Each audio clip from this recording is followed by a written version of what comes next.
So we were talking about the increased media attention and focus on Africa, and I'll keep covering Africa as far as the news coming through the news cycle and kind of what's interesting, because you always hear human rights, Al Qaeda, economic poverty and stuff, and that's the reasons that the terrorists, the global terrorists, go there to kill and maim and exploit people. That's usually what follows a human rights call by the West. I had my own theories for why that happened. Most of it was because I believe that Assad didn't come out on top by disarming his chemical weapons when the chemical weapons attacks are being carried out by these same groups, these same globalists. I felt like that was a capitulation. And so they were going to move on. And then not too long after, within a couple of weeks, they did. So number of African billionaires much higher than past estimates. There are far more African billionaires than previously thought, says Ventures magazine. They said on Monday, they report on the continent's mega rich, but the number of Africans living in extreme poverty has also shot up. So this is coming from the main Western media, who they themselves are really guilty of a wealth gap increasing as far as wealth consolidation after the, quote, recession in 2008. But I guess if you do have cell phones and televisions and a huge debt on your house and your car, then that gap isn't as big. So because like recently you saw the article in Russia, so it's all about pointing the attention away from at home. Yeah, here it is. In Russia, 110 people own 35% of the wealth. So here it comes, right? Namibia, sorry. Portrait of a drought. All 13 regions of Namibia are affected by drought. A natural disaster resulting in crop failures, livestock deaths, and severe socioeconomic losses to communities. So they said that it's semi-arid country and they're used to low levels of rainfall. Well, the indigenous people are. And like watching a video about the Tanzania tribe, they were pissed off at the cattle ranchers, and they were pissed off at the farmers because they were contaminating their water supplies and digging wells and stuff. So they were ruining their way of life. So now they've modernized, or they're trying to modernize, and due to whatever they call natural disasters, it could be them spraying over Africa. I don't know. It's a huge continent, but they're going to try to basically give a humanitarian reason to go over there. I found that article today. Also, I found this one from today. Are these the world's toughest women? Incredible photos shed light on Ethiopia's Hamar tribe females. They're beaten with canes and scarred with thorns to prove their strength. So, women in America, they prove their strength by wearing pants and going into the corporate world and becoming a slave, just like their male counterparts, and competing with them. But for whatever it's worth, this is somebody else's culture, however, barbaric people might think it is. It's their way of life. Why do you have to go in there and change it? Because they want to enslave them. They want to get telephone lines and internet hooked up over there, and mass media, and a Kmart selling Chinese-made goods, and everything will be good, right? Because, in America, over here, the divorce rate is at record rates, and broken families, escalating. We have the right to go over there and tell indigenous primitive people what to do.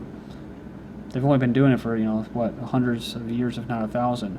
How you got this crap, right, from October 10th, from yesterday, how TV finally returned to Afghanistan after 30 years of censorship. And you could say worship, right? Because this television is people's shrine that brings them and sells them to advertisers. And they're not selling advertisers to people. They're selling the people to the advertisers. Isn't that kind of crazy when you think about that? They're selling an audience. They're selling you. That's why they craft things. You see commercials shaped, towards the viewer.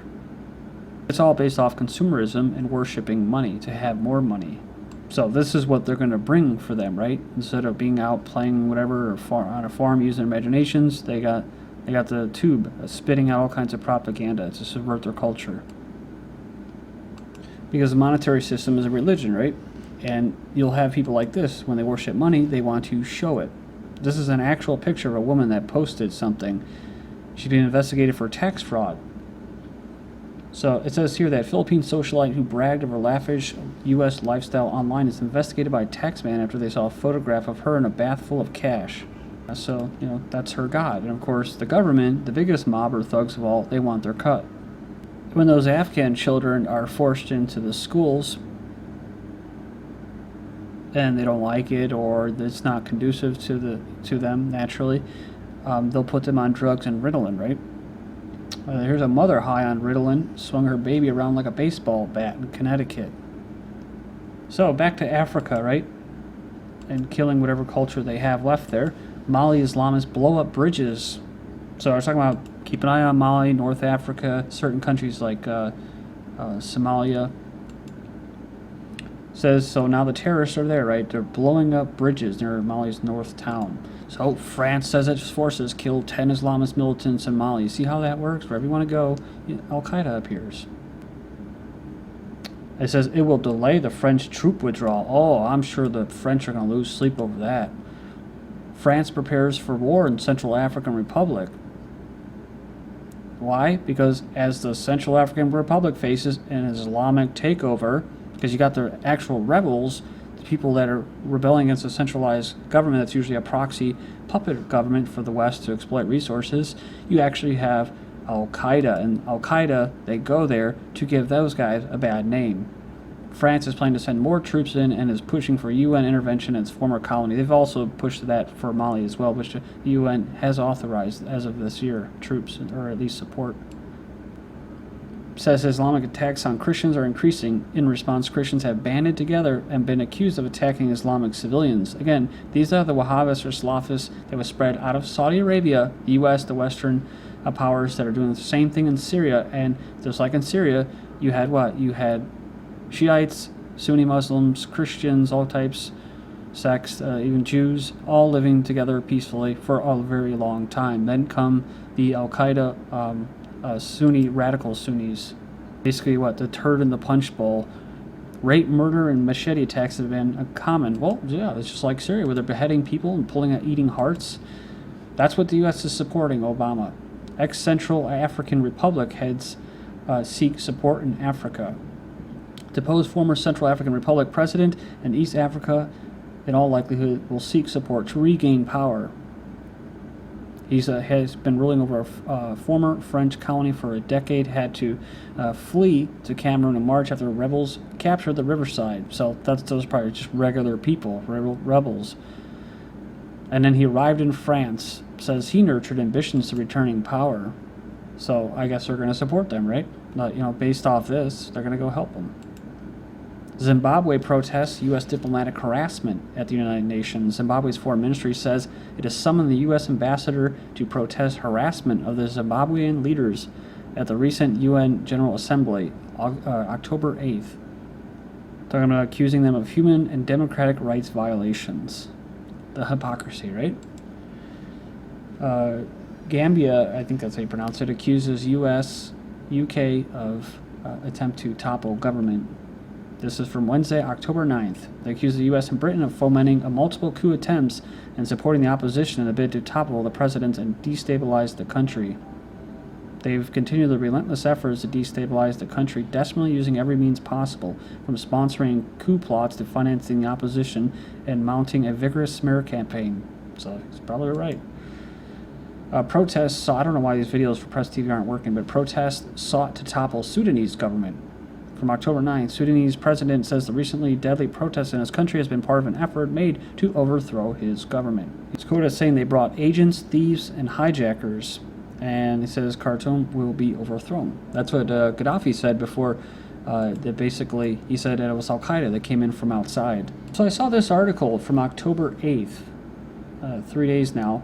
It says a queue outside the Swedish embassy in Addis Ababa, and that is the central capital of Ethiopia. It says this is the Swedish embassy. It says it's like this every day and no other embassy experiences this. I guess this what they're trying to say is that they're basically turning them down for being able to get sanctuary to go there. Recently, Sweden, you say, oh, Darker, you're such a racist. Check the news headlines and type in Sweden unrest, Islamists, and see how they were basically creating all kinds of like a war scene going on in Sweden with protests and uprisings, destabilizing. And of course, a lot of these people, not Ethiopia per se, but a lot of these people are bombed, like in Syria, and then you have create these refugees. Well, where are they going to go? Then you on the Human Rights Watch say, oh, the children, right? And these are the same people that supported all this stuff that was going on, supporting the heart-eating terrorists and stuff, the machete-wielding stuff. Then they bring them into their countries and their cultures clash. A bomb explodes near a Sweden consulate in Benghazi, Libya. Friday, October 11th, car bomb went off near the Swedish consulate in Libya's eastern city. African Union slams the International Criminal Court for treating Africa unfairly. They urge to drop the cases against the Kenyan leadership. The manner in which the ICC has been operating, particularly its unfair treatment of Africa and Africans, leaves much to be desired. Far from promoting justice and reconciliation, the court has transformed itself into a political instrument. Obama swaps black sites for justice at sea. And what is this about? This Abu Anas, basically the guy that was abducted, the Al-Qaeda leader, probably their agent, the CIA-type agent, Black Ops agent, in Libya that they abducted successfully. Supposedly, they're holding him on the USS San Antonio, a naval ship, probably torturing him. But maybe he's not even there, right? Bin Laden, remember, he was thrown out to sea. Remember the law of the water, as some people say, the law of the land, law of the water? Maybe it has something to do with that. They get away with more. Bin Laden was not buried at sea, but flown to the U.S. for cremation at secret location. They're saying that the U.S. operation in Libya led to the Prime Minister's kidnapping. That's right, actually, he was kidnapped. I believe he's okay now, but the Libyan Prime Minister was kidnapped after this raid. I love this because I've been saying it's been a failed state, Libya, right? I think people call it anarchy. It's a failed state. Libya, almost a failed state. Well, I think it already is. That's the purpose, right? Like Egypt. NATO were considering Libya security assistance. So ISAF, whatever, they're going to go down there, AFRICOM and stuff, their own Dagger Brigade and stuff. Maybe that was the point of leaving that, so they can have a presence. Somali town fears revenge strikes after failed U.S. raid. Locals worry Al-Shabaab will accuse them of spying. Remember, it said that this raid and failed raid in Somalia will actually, covered that in an article, will actually strengthen Al-Shabaab and possibly support. Egypt, failed state. U.S. decision to cut aid likely to create friction in Egypt. Well, that's exactly what they want. Well, maybe Israel, but Egyptians worry Sinai violence could spread. This benefits Israel as far as this goes. Future war possible on many fronts, says the head of the Zionist armed forces. Then you have Israeli military hits target in Syria. So basically Israeli military hit a target in Syria in the Israeli-occupied Golan Heights. So this is what success looks like for human rights, right? Syrian rebels executed almost 200 civilians and took 200 hostage during a single military offensive, says Human Rights Watch. Well, where the hell were they before blaming the Assad government on all these chemical attacks? Well, they already defeated Syria, right? So it doesn't matter anymore. Well, they're coming out with this now? That's old news. Syrian militants get chemical weapons training in Afghanistan. I covered that earlier this year before the attacks even occurred. But it doesn't really matter because they got what they wanted. They're moving on to Africa. But here's other signs of success, right? UN says Afghanistan risks becoming a full-fledged narco state. Well, they went up about 60%. And that's why Bush said, mission accomplished, right? Iraq, over 8,000 killed in Iraq so far in 2013. So, mission accomplished. Success. Back to Africa, World Bank admits economic growth in Africa equals resource extraction, inequality, poverty, and of course, and let's not forget here, if it leads to war, it's going to lead to refugees, it's going to lead to exporting Africans into non-African nations, it's going to lead to killing off the primitives and the tribal connections and bloodlines. Kenya. And then Kenya, the next big hitter in African oil exploration, exploitation, whatever. Promise of a major economic boost. As the Middle East oil gas exploration declines, U.S. to become top oil producer in 2014. Almost 1 million gallons of fracked oil spill in North Dakota, but the public's in the dark for days. They don't clean it up due to government shutdown, but they can carry out SEAL raids in Africa, right? And drone strike Pakistani protesters who were protesting drone strikes. U.S. passes Russia as the world's top natural gas producer. There was a natural gas pipeline explosion in Oklahoma recently, and EU focuses on energy in Azerbaijan. And their puppet wins the third time in a row. Thank you.